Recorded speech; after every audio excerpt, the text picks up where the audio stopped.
বড় শক্তিধর দেশগুলো যত কিছুই করুক না কেন, একটা জায়গায় তারা ইরানের কাছে আটকা। সেটা হল হরমুজ প্রণালী।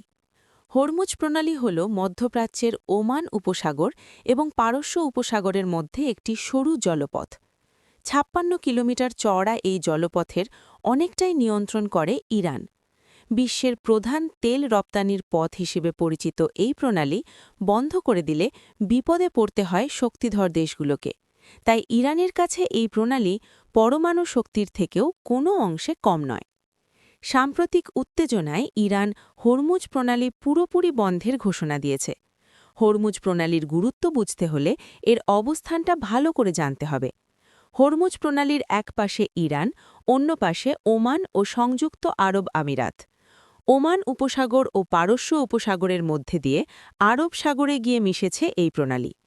প্রণালীটি ১৬৭ কিলোমিটার দীর্ঘ। এটি সর্বোচ্চ ৯৬ কিলোমিটার এবং সর্বনিম্ন ৩৩ কিলোমিটার প্রশস্ত।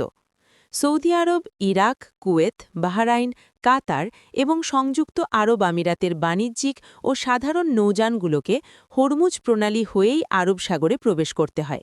এছাড়া ভিন্ন আর কোনো পথ নেই। হরমুজ প্রণালী বিশ্বের সবচেয়ে ব্যস্ততম সমুদ্রপথ। এই প্রণালী হয়ে বিশ্বের বিভিন্ন দেশে প্রতিদিন প্রায় ২১ মিলিয়ন ব্যারেল তেল সরবরাহ করে থাকে আরব দেশগুলো, যার ৭৬ ভাগ